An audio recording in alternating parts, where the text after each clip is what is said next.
নদিয়ার ভাগ্যাকাশে তিনি এসেছে। তা বাবা স্বয়ং ভগবান, তা আমার গৌর সুন্দর কি? কি গো মা, গৌর কে? এই যে গৌর দাঁড়িয়ে আছে, এই তো কত সুন্দর গৌর দাঁড়িয়ে আছে, তাই গৌর কে? কি গো মা জানেন না? মহাজন কি বলছে? নন্দ সুত বলি যারে বলে যা রে ভাগবতে গা ভাগবতে গায় সেই কৃষ্ণ অবতীর্ণ অবতীর্ণ চৈতন্য চৈতন্য চৈতন্য গোসাই। তাহলে আমার গৌর হরি কে?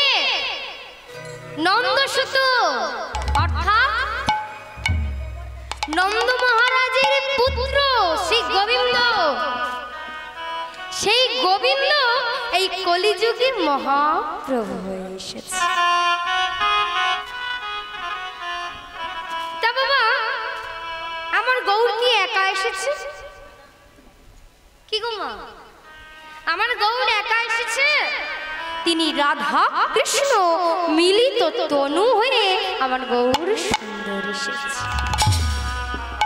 তা বাবা স্বয়ং ভগবান শ্রীকৃষ্ণ তিনি গৌর হলেন কেন? গৌর হওয়ার কারণ কি? মহাজন বলছি তিনি ভগবান হলে কি হবে? তিনি লোভে পড়ে গৌর হয়েছে। তা বাবা আপনারা তো জিজ্ঞেস করবেন, ভগবান কি কোনোদিন লোভ হয়? কি আপনাদের মনে প্রশ্ন জিজ্ঞেস হতে পারে? আপনারা তো জিজ্ঞেস করতেই পারতেন যে ভগবানের কি লোভ হয় কখনো? আমরা জীব, আমাদের লোভ হয় না? আমাদের কি লোভ হয়?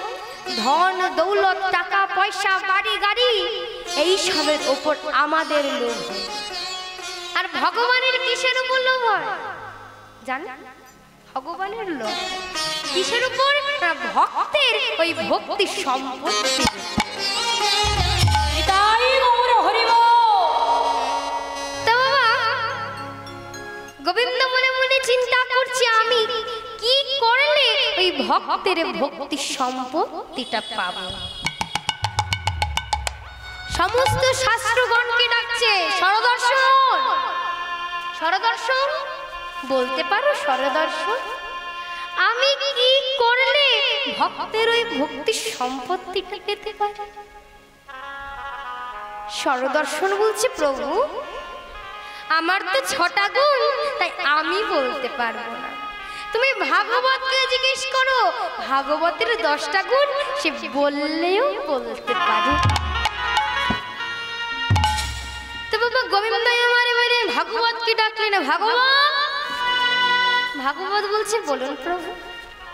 তা বলো তো ভাগবত আমি কি করলে ওই ভক্তের ভক্তি সম্পত্তিটা পাবো? ভাগবত বলছে প্রভু ভক্তের ওই ভক্তি সম্পত্তিটা যদি তুমি পেতে চাও তাহলে তোমাকেও ভক্তের মতো ভক্ত হতে হবে। তাই গৌর হরিব। তবে শোনো প্রভু, তুমি ভগবান বলি তোমার জন্য কিন্তু কোনো আলাদা নিয়ম হবে না। ভক্ত যেভাবে ভগবানকে পায়, ভক্ত যেভাবে ভক্তিটাকে আস্বাদন করে, ঠিক তেমনি তোমাকেও ভক্তের মতোই আস্বাদন করতে হবে। তোমার জন্য কোনো আলাদা নিয়ম হবে না। তা বাবা এই কারণে আমার গোবিন্দ গৌর হয়ে এসেছে। আচ্ছা বাবা এই প্রাকৃত জগতে যদি আপনারা কিছু কেনেন তার বিনিময়ে মূল্য দিতে হয়। এই তো এই বাজারে, নামখানা বাজারে যদি আপনারা বলেন আমাকে সবজি দাও, তো সবজি কি দোকানদার এমনি দিয়ে দেয়? তার জন্য অর্থ দিতে হয়। ঠিক তেমনি সেই ভগবানের শ্রীপাদ পদ্ম পেতে গেলে কিসের দরকার? ভক্তির দরকার। ভক্তি হলে তবেই কিন্তু ভগবানের সেই শ্রীপাদ পদ্ম পাওয়া যাবে। একদিনে মহাপ্রভু বসে রায় রামানন্দকে জিজ্ঞেস করছে, রামানন্দ, বলতে পারো রামানন্দ, এই জগতে সবচেয়ে বড় ধনী কে আর সবচেয়ে বড় সম্পত্তিটা কি? ওমা আপনারা জানেন কি গো মা, সবচেয়ে বড় ধনী কে? কেউ জানেন না? আমরা কি জানি? যার টাকা বেশি সে বড় ধনী, কি আমরা কি জানি? কিন্তু রামানন্দ প্রভু বলছে, প্রভু এই জগতে সবচেয়ে বড় ধনী হচ্ছে ভক্ত, আর সবচেয়ে বড় সম্পত্তিটা হলো ভক্তের ওই ভক্তি সম্পত্তি। তা বাবা যদি বলে ভক্ত তো ভক্তি ধনে ধনী, তা ভগবান কি কোনো ধন নেই? ভগবানেরও ধন আছে, ভগবানের কৃপা ধনে ধনী। তাহলে বাবা ভক্ত চিনব কি করে? চিনব কি করে? না, যার কৃষ্ণ ভজতে মতি আছে, কৃষ্ণ পদে মতি আছে, যে কৃষ্ণ ভজন করে সেই হলো ভক্ত, সেই হলো ভক্ত।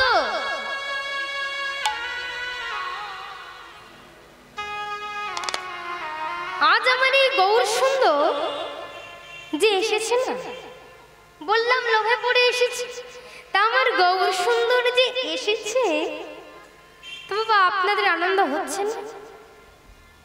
কার কার আনন্দ হচ্ছে না হাত তুলুন তো। এবার কার কার আনন্দ হচ্ছে হাত তুলুন দেখি। না না না, সবার আনন্দ হচ্ছে। উনি হাত তোলেনি, আমার ঠাম্মা হাত তোলেনি, দেখো। তারপর ওদিকে রাস্তায় অনেকে বসে আছে, অনেকে দাঁড়িয়েও আছে, তানারাও হাত তোলেনি। বাবারা আপনারা এখানে এসে বসুন, বাবা সবাই হাত তুলুন না। ওনাদের হাত নেই। আচ্ছা ঠিক আছে, যার হাত নেই তাকে কি হাত তুলতে বলতে পারবো আমি? তবে যাদের যাদের হাত আছে তারাই হাত তুলবে, যাদের হাত নেই আর তুলতে হবে। আর কার কার হাতটা ছেড়ে কিনি তাই গৌর হরি হল। না না, সবার হাত আছে, তা সবাই হাতে তালি দিয়ে হবে তো? আমার গৌর হরি এসেছে। তোরা দেখবি যদি সোনার নদিয়া সচি মায়ের দুলালিয়া নাচে নাচে যা। তোরা দেখবি যদি সোনার নদিয়ায় সচি মাতার দুলালিয়া নাচি নাচি যায়। দেখবি যদি সোনার নদিয়া সচি মায়ের দুলালিয়া নেচে নেচে যায়। দেখবি যদি সোনার নদিয়ায় সচি মাতার দুলালিয়া নাচি নাচি যায়। দেখবি যদি সোনার নদিয়া সচি মায়ের দুলালিয়া নেচে নেচে যায়।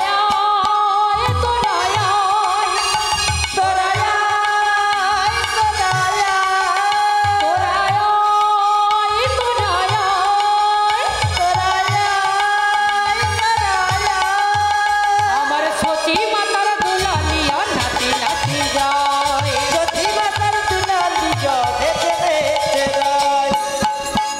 তোরা দেখবি যদি সোনার নদিয়া সচি মায়ের দুলালিয়া নেচে নেচে যায়।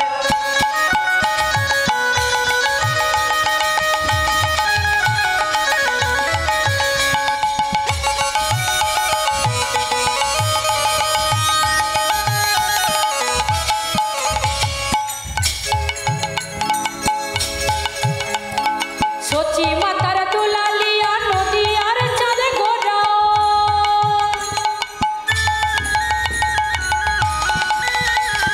সচি মাতার দুলালিয়া নদিয়ার চাঁদে গোরা। ভক্তগণ চিত চোরা উলুধ্বনি উলুধ্বনি নিতাই গৌর হরি বল। তোরা দেখবি যদি সোনার নদিয়া সচি মায়ের দুলালিয়া নেচে নেচে যায়। দেখবি যদি সোনার নদিয়ায়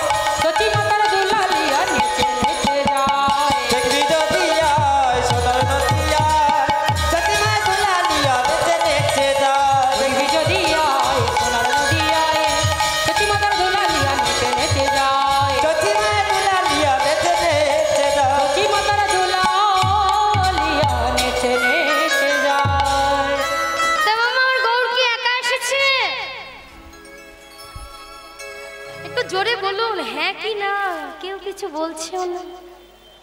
কি গো মা, আমার সাথে কথা বলবেন না আপনারা? কি বলবেন না? সবার রাগ হয়েছে আমার উপর? রাগ হয়নি তো? তাহলে একটু কথা বলুন আমার সাথে। তা আমার গৌরের সাথে আর কে এসেছে? না আমার জগৎগুরু।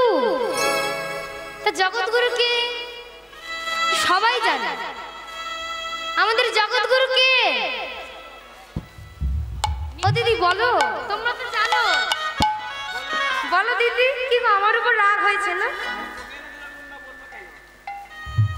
খুব রাগ হয়েছে? তাহলে বলতে কি হয়েছে বলো। কি বলছে? নিত্যানন্দ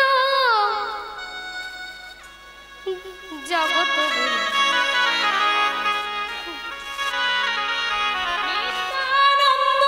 জগৎগুরু গৌরবাঞ্ছা কল্পতরু।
নিজ হাতে 8টি শ্লোক বর্ণনা করলেন। কি কি? চেত দর্পণ মার্জন, ভববা দাবাগ্নি নির্বাপন, শ্রেয় কৈরব চন্দ্রিকা বিতরণ, বিদ্যাবধ জীবন আনন্দাম্বুধিবর্ধন, শ্রেয় পূর্ণামৃত আস্বাদনম, পরম বিজয়তে শ্রীকৃষ্ণ সংকীর্তন। প্রথমে কি বলেছে? চেত দর্পণ মার্জন। তা বাবা, চেত কথার অর্থ কি? চিত্ত বা মন, আর দর্পণ মানে আয়না, আর মার্জনম মানে পরিষ্কার। তা বাবা, এই প্রাকৃত জগতে আমরা কিসের দ্বারা মুখ দেখি? ও মা, কি গো, কি হয়েছে বলুন? আপনারা কি মুখ দেখেন না? কি গো, মুখ দেখেন তো? তা কিসের দ্বারা দেখি? আয়নার দ্বারা। তা সেই আয়নায় যদি ধুলো পড়ে, কি মুখ দেখা যাবে? যাবে? কখনোই যাবে না। সেই আয়নাটিকে স্বচ্ছ বস্ত্র দিয়ে, স্বচ্ছ কাপড় দিয়ে পরিষ্কার করলে তবেই কিন্তু নিজের মুখমণ্ডল দর্শন। ঠিক তেমনি অপ্রাকৃত জগতে আমাদের এই মনোরূপী আয়নার উপরে যে ধুলো পড়েছে, কিসের ধুলো?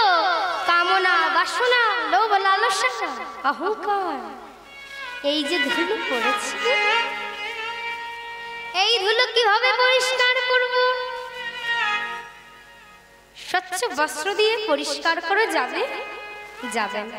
তাহলে কি করে পরিষ্কার করতে হবে? না, একমাত্র এই হরিনাম করলে এই ধুলো পরিষ্কার হয়ে যাবে।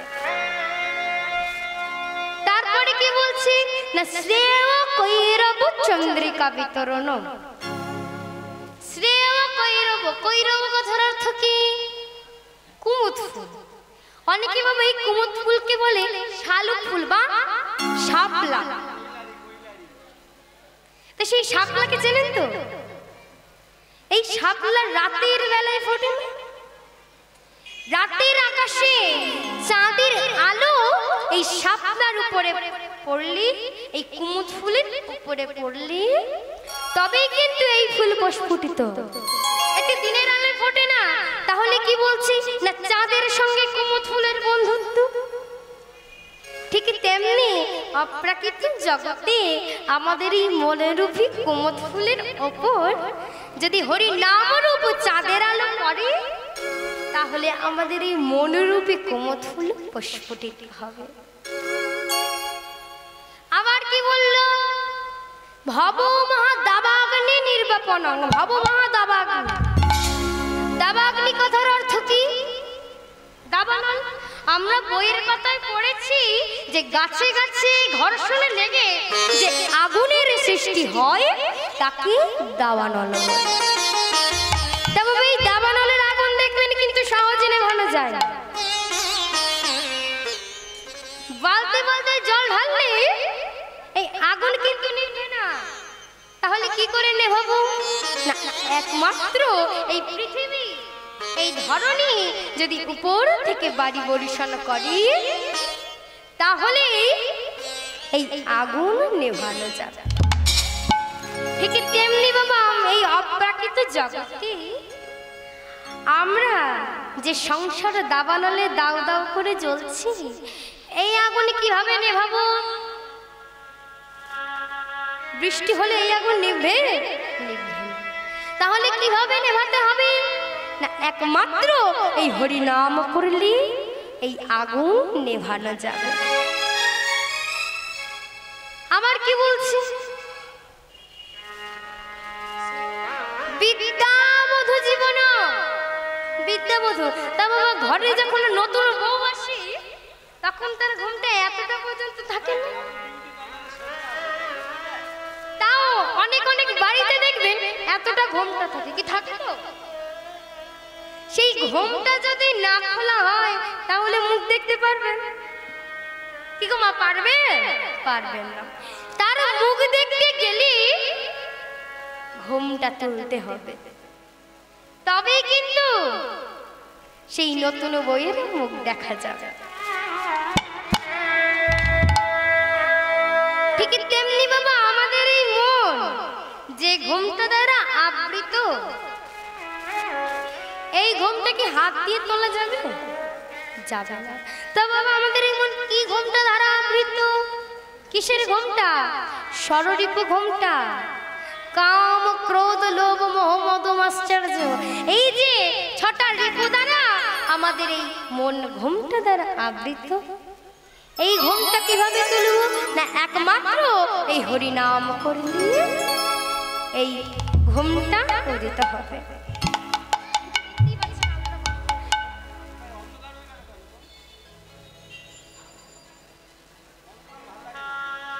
আনন্দম মুদিবর্ধন।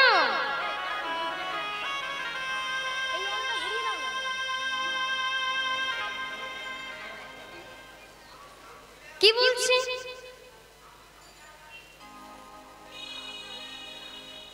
কি বলছে? কি সাউন্ড ক্লিয়ার হয় না, শোনা যাচ্ছে না?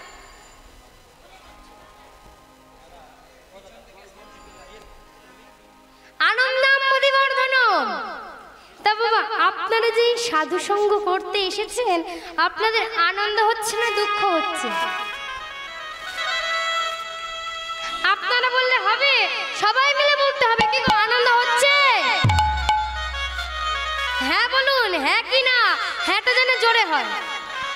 এই একা আমার মাই বলছে, আমার দিদিও বলছে না, কোনো দিদি বলছে না। হচ্ছে তো? তাই তো মহাজন বলেছে, সাধু সঙ্গ সর্বশাস্ত্রে কয়, লব মাত্র সাধু সঙ্গের সর্বসিদ্ধি। সবার আনন্দ হচ্ছে, তাই তো মহাজন বলছে,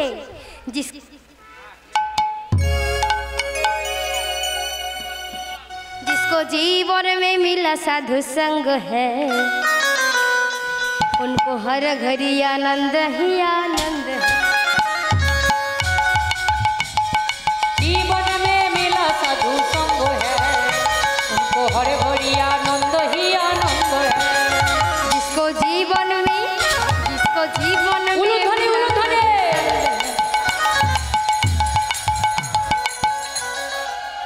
সবাই হাততালি দিচ্ছেন। এদিকের মায়েরা যে হাতে তালি দিচ্ছে তাও আমি হালকা হালকা দেখতে পাচ্ছি, কিন্তু হাঁকি দিলে চলবে না, সবাইকে হাতে তালি দিতে হবে বাবা। রাস্তায় আমিও আপনাদের দেখতে পাচ্ছি, হাতে তালি দেবেন তো, হরিনামে তো হাতে তালি দিতে হবে, কি হবে না? সবাই মিলে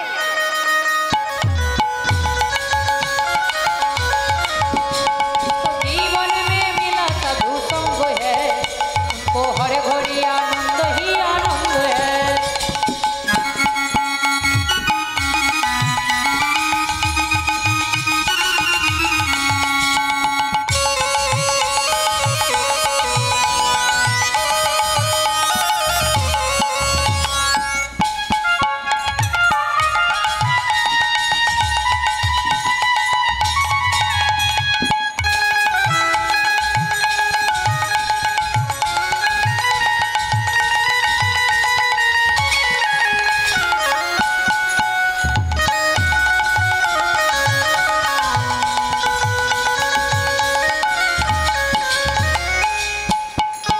तुलसी मीरा का भीरा ने गाया, रसना भी दर्शन पा।